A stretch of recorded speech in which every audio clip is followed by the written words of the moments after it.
What's happening, guys? This is Logan Robinson from BucsGameday.com. We're here live, and it is not a great Sunday night football game for the Buccaneers. It never usually is when the Bucs are on prime time. I think Tampa Bay and the Glazers family should do anything in their power to try to take away primetime games for Tampa Bay moving forward.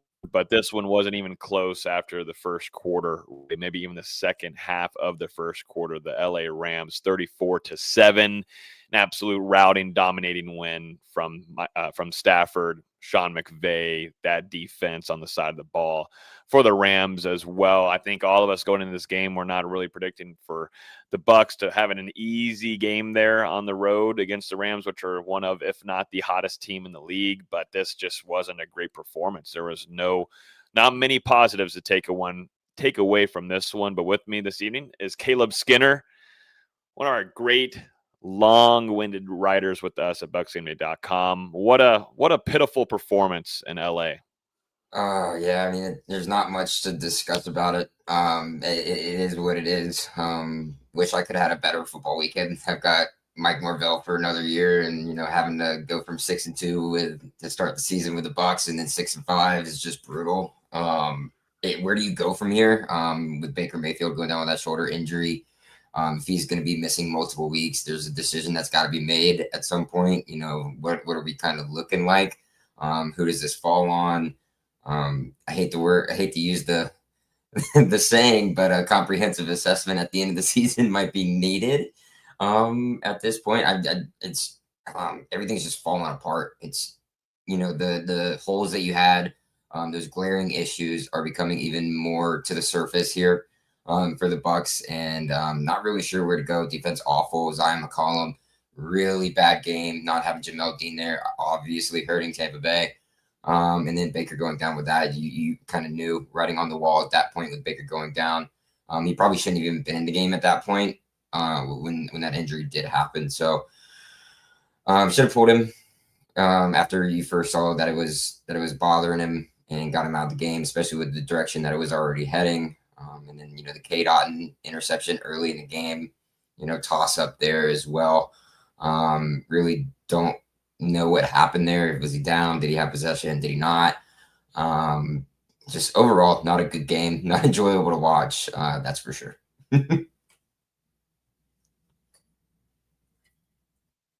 Yeah, no, I agree. It was not a great watch whatsoever. Just as if you're a Buccaneers fan, you're just feeling like this wasn't even a game for you to watch tonight. You kind of already knew the writing on the wall in the second quarter, and that absolutely blows. And that shouldn't be the case from this team. This team has very high expectations. They had very high expectations in training camp. This team felt very strongly that if they put everything together, this could be a potential Super Bowl caliber team. Now, are they dealing with a load of injuries? Absolutely. I mean, all across the board, they've been dealing with them since the early parts of this season, even coming into the season with Tristan Wirfs and then Jalen McMillan.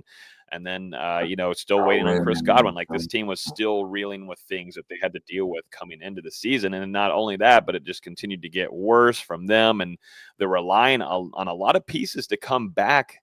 A lot of them, mainly with next week having Bucky Irving back, but you're going to rely on one player to save your defense.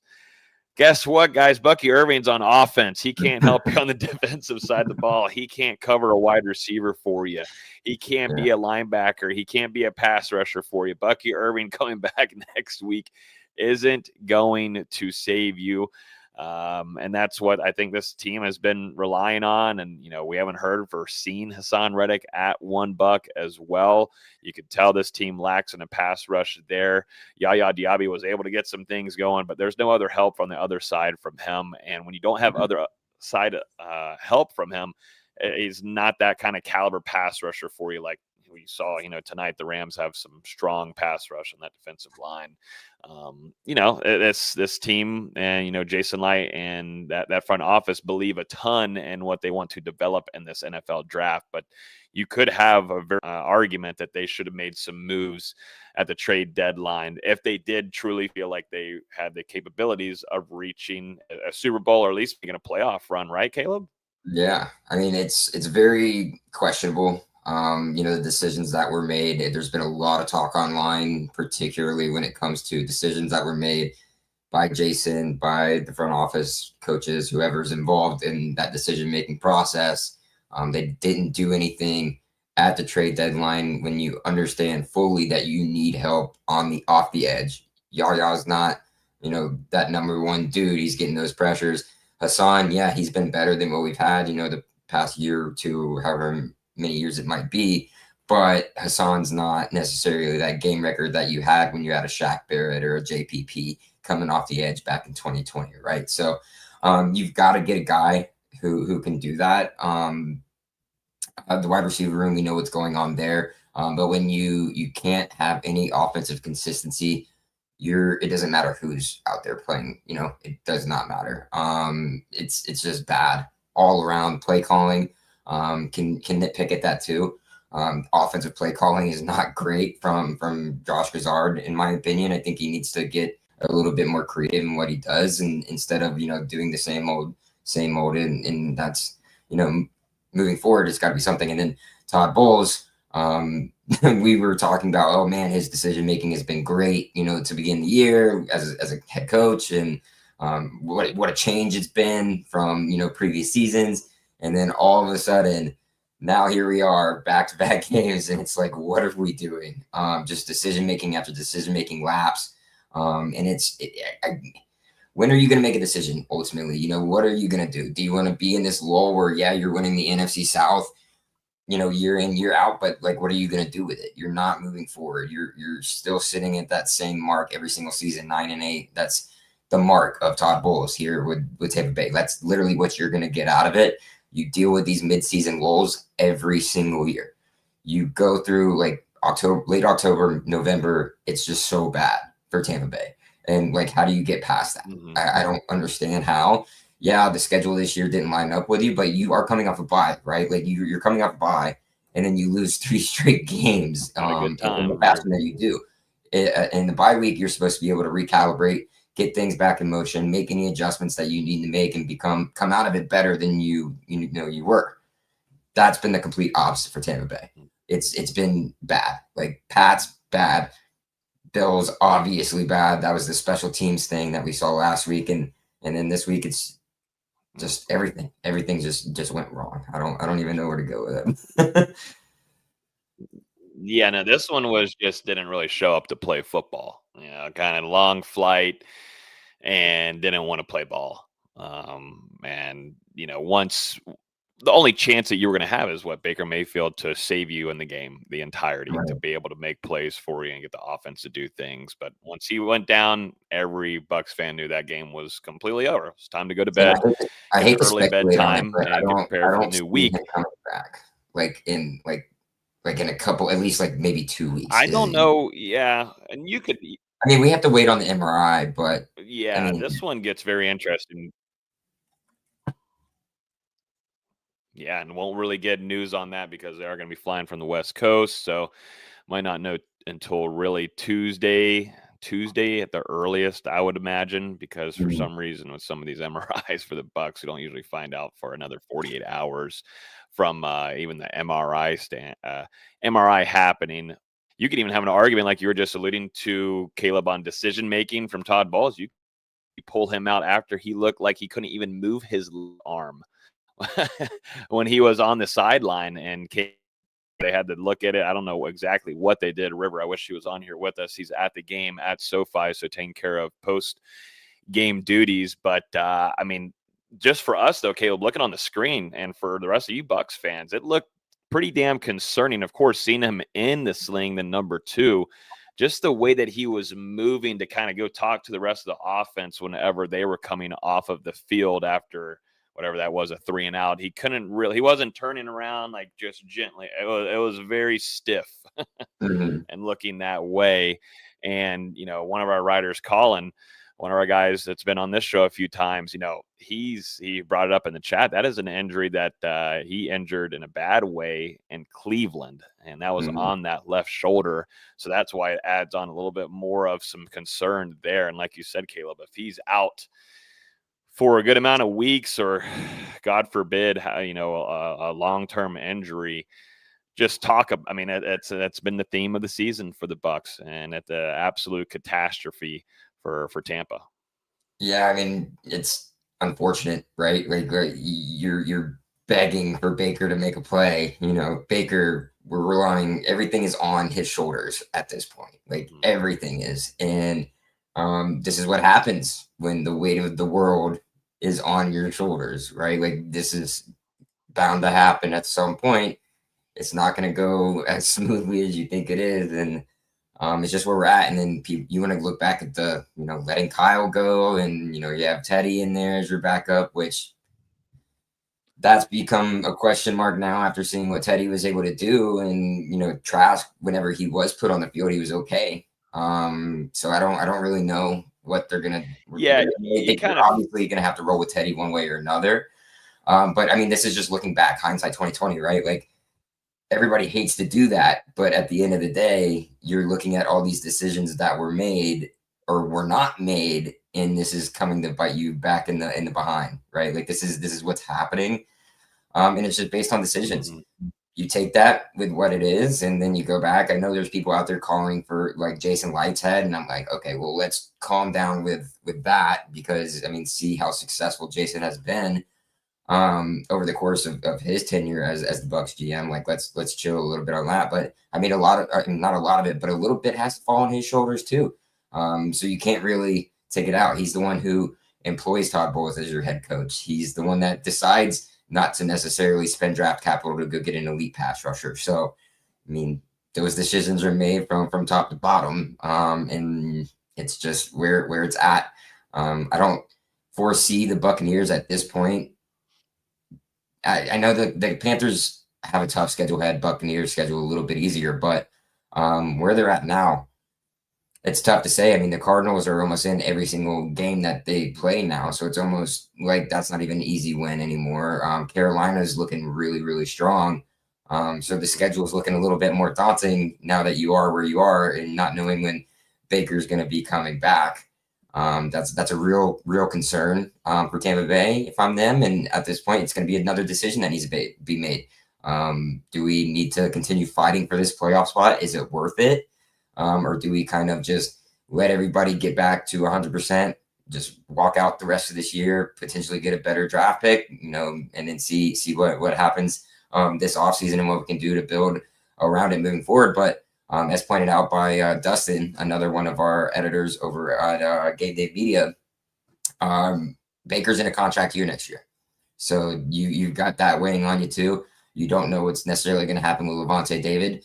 And Mike Evans could decide, hey, maybe it's time for me to hang it up as well. So this team moving forward, it could be a complete 180 of what we're seeing now. But we'll see. I mean, it's going to be a tough rest of the way for sure. Yeah, when you don't have your head guy there with Baker Mayfield leading you, it puts this team in a pretty big hole. And definitely with what you have behind him, like we were talking about with Teddy Bridgewater, it did feel like you could have anything going offensively with Teddy in this game. I understand that, I mean, as a backup, you got to be ready to roll. But just not going to be great to be able to evade anybody with pass rush. And it's a tough defense to face. You're on the road, hostile environment, and it's not great if you're a backup in any way, but it just didn't feel you just had no hope at all. It got completely wiped when Baker was gone, and you saw kind of what you were going to get out of Teddy when Emmanuel Forbes is having so a day. So yeah, Jesus, looking like Xavier Rhodes out there. Yeah, dude, like what? Back in his prime, man. Yeah. To be honest with you, as both Caleb and I were FSU alums, we are having a pretty rough weekend. We've had a rough 2 years, to be honest with you. And we're trying to look at any kind of former Knowles that we can name to give us just make you feel good. And seeing Jameis play the way he did today was fun. I know Bucs fans, some like him, some don't. You can't say that he's not entertaining. Right. But we're looking for anything or something to laugh at or whatever. But yeah, it wasn't pretty. It wasn't pretty. Like we had talked about, Zion did not have a good game whatsoever, and he hasn't had a great season overall as well. Jamel Dean has been your best cornerback. He did not play in this game, along with Benjamin Morrison we paid Zion. as We paid well. Zion. Yep, paid him after one starting season. Went ahead and paid him. Yeah, that's kind of how things go there. They can't really talk about anything else of scoring. Tez Johnson got his touchdown there. I thought that was a great, solid grab. He put a beautiful route on the defender, and actually the ball came late to him and still was able to grab it in contestation. Great grab there from the rookie, but outside of that, there's nothing. You can't just make up lies here. It wasn't a pretty game. It was ugly. It was disgusting, embarrassing. And now this team has to be able to bounce back. And Ray J, and you're hoping to get number one here. You'll get Bucky Irving back this upcoming weekend, but I guess you had to sub out and trade that off for potentially Baker Mayfield, which I don't think any Buccaneers fan would want to do ever.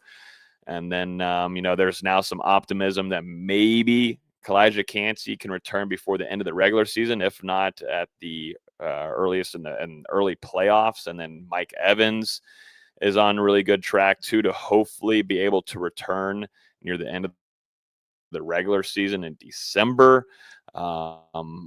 Things are definitely heading in the direction of some optimism there for some other injuries, but this is how it usually goes. You have one player, two players coming back, but then always one significant player, one of your key pieces gets injured. It's just like the worst. I feel bad for Buccaneers fans. It's a rough place to be, Caleb. It's a revolving door. Yeah, one in, two out, one in. It's just how this goes. It's frustrating. And yeah, I'm right there with you, Josh.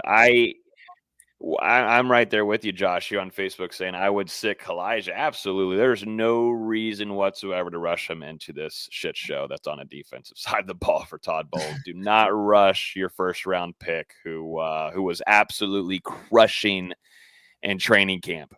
Absolutely crushing early part of the season as well. And then, he gets that injury, but there's no reason to rush him. Certainly with how this defense is playing, they couldn't stop a high school football team at the moment. So I think, say more, but it's been a long weekend. No reason to injure him anymore.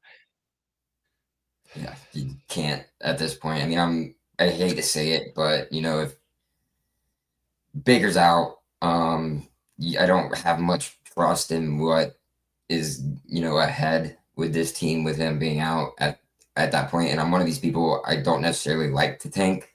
I think it's bad. I don't like tanking. But if Baker's out, I mean, there's no real bright spot for you to be able to even go out and win the NFC South. So you might think about tanking the season, get a better draft pick, see what you get there. But I don't even know. Like, my head is like in a whirlwind. I don't know. I don't understand how you go from 6-2, 6-5. You can't even win one game out of your bye week. It's just brutal. And then you just look worse as a team. Like, you just look worse. Like, every single component of your team has just gotten worse since you got on that bye. Offense, not good. No consistency. You can't put up points on the board anymore. Your leading receiver is Emeka Egbuka with 32 yards. And then defensively, we know what that is at this point. You've got very big holes in that defense period. Zion looking bad when Dean goes down.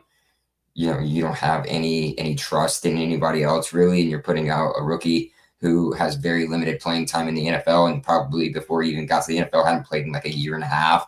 And you have him starting outside.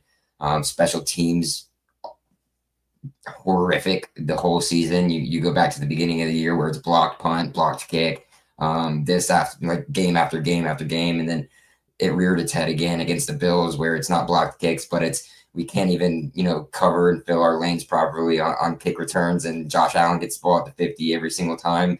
It's just bad all the way around.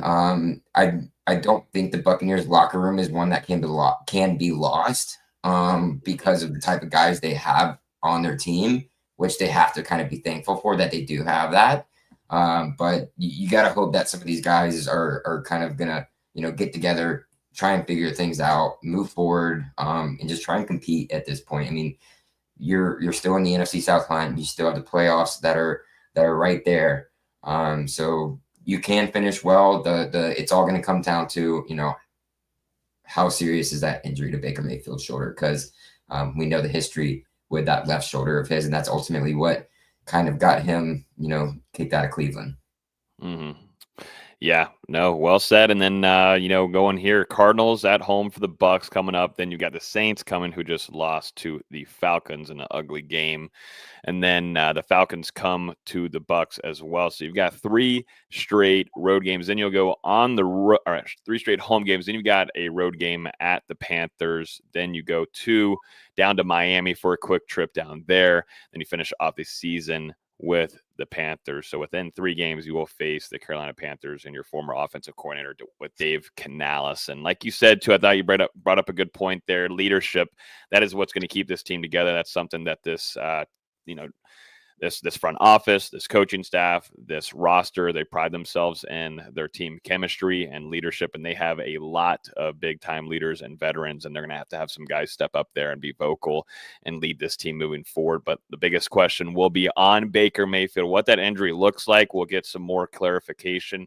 What we hear from Todd Bowles after this game, I'm unsure, though, if he's given actually any kind of significant, there's not much he can really say until they get those MRI results that come in. I'm not seeing anything significant from any of the reporters, whether it's Greg, Jenna. River just posted a video, but I think they said Todd Bowles says that Baker Mayfield has sprained his shoulder and will get an MRI tomorrow. So sprained shoulder, obviously it's not on his throwing shoulder, but a sprain certainly is not fun and sucks, but still they will get that MRI tomorrow, and we'll probably get more of some if it's a sprain, I would imagine on Wednesday if it's a sprain, we might be okay. Mm-hmm. You throw a sling, whatever, they put those those wraps or whatever on. You see running backs with them all the time, where they have one before. So you could potentially see Baker Mayfield back next week if that's the case. It depends on the severity of what that MRI looks like, but if it's a sprain and that's what they think it is, that's a good sign, I would say. Mm-hmm. Yeah. So we will keep an eye on that. We'll be at One Buck on Wednesday, so we'll get some comments from Todd Bowles, and I don't know if we'll get any from Baker with the injury. We'll see, but we will definitely be keeping a close eye out during practices, and we'll expect to probably see another fired-up, juiced-up Bucky Irving at practice and be gearing up for his big second part of the season debut from him. And Chris Godwin was back tonight, and this team is trying to put everything back together. Maybe you'll see Bredesen come back too as well. He was also not out at this game at the guard position. So the Bucs slowly trying to get players back, but it all matters about QB1. So we'll have updates at BucsGameday.com from Caleb Skinner and the rest of our staff there. We appreciate y'all hopping on here on a late Sunday night. I think y'all don't want to see any more primetime games for the Bucs. Back to 1 p.m.s only. Please, no more prime times for the Bucs. Thanks, everybody. Hit that like button down below. We definitely appreciate it. Subscribe to if you're new here, and we'll talk to you guys live on Wednesday night. Peace. Appreciate it.